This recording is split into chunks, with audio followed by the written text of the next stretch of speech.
तो दोस्तों, भारत के लॉन्ग रेंज के स्वदेशी स्ट्रेटेजिक बॉम्बर के ऊपर आ रही है बहुत बड़ी खबर और किस प्रकार से भारत अपने देसी जुगाड़ के कारण एक बहुत ही शक्तिशाली बॉम्बर का निर्माण भारत में ही करने वाला है। तो चलिए इस वीडियो को स्टार्ट करते हैं और जानते हैं इस खबर के बारे में विस्तार से। तो दोस्तों, प्रेजेंट टाइम में आप सभी इस बात को जानते हो कि हमें चीन के बॉम्बरों का मुकाबला करने के लिए भारत के स्वदेशी बॉम्बर की तत्काल आवश्यकता है। और फिलहाल में कुछ समय पहले ऐसी खबरें निकल के सामने आई थी कि हम अमेरिका से कुछ जो बॉम्बर हैं वो लीज पर ले सकते हैं या फिर अमेरिका के 2 या 3 बॉम्बर को भारत डायरेक्ट सेल के साथ अमेरिका के साथ खरीद सकता था। पर दोस्तों, इस बात को लेकर अमेरिका और भारत के बीच में जो सहमति है वो नहीं बन पाई। फिर दोस्तों, खबर निकल के सामने आई कि हम रशिया के साथ उसके TU-160 बॉम्बर को चीन के खिलाफ यूज करने के लिए इस्तेमाल कर सकते हैं। पर दोस्तों, यहाँ पर भी रूस के साथ भारत की जो बातचीत है वो किसी नतीजे पर नहीं पहुंची, क्योंकि रूसी बॉम्बरों की जो प्राइस थी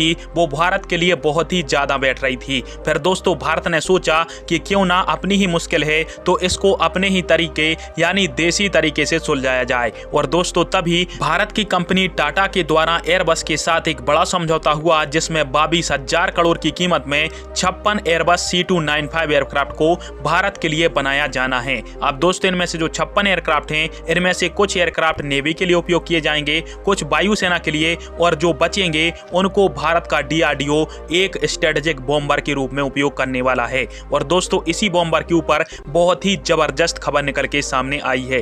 दरअसल दोस्तों, एयरबस और टाटा के बीच में जो समझौता था उसके तहत अब भारत के अंदर काम शुरू होना स्टार्ट हो चुका है और भारत जल्द से जल्द टाटा के साथ मिलकर एयरबस का C295 एयरक्राफ्ट भारत में ही बनाएगा। अब दोस्तों, यह जो C295 एयरक्राफ्ट है वो भारत के बॉम्बर के रूप में बहुत ही जबरदस्त एयरक्राफ्ट माना जाता है, क्योंकि इसकी जो रेंज है वो 5,000 किलोमीटर तक की है और साथ में यह 232 क्विंटल तक का वजन लेके आसानी से उड़ सकता है। पर इसकी कुछ खामियां हैं, जैसे कि इसका आकार बहुत ही ज्यादा बड़ा है, जिससे आसानी से रडारों की पकड़ में आ जाता है। और DRDO के द्वारा दुश्मन की इंटरसेप्टर मिसाइल से बचाने के लिए सबसे पहले इस एयरक्राफ्ट के अंदर फ्लेयर्स तकनीक का उपयोग किया जा रहा है, जिससे दुश्मन देश की मिसाइलों से अपने स्वदेशी बॉम्बर को बचाया जाएगा। और दोस्तों, बाद में यदि कोई एडवांस सिस्टम वाली मिसाइल आ गई तो उसको मार गिराने के लिए इसमें इलेक्ट्रॉनिक वारफेयर तकनीक का उपयोग किया जाएगा, जिसके माध्यम से दुश्मन देश की मिसाइलों को न्यूट्रलाइज किया जाएगा और दुश्मन देश की मिसाइलें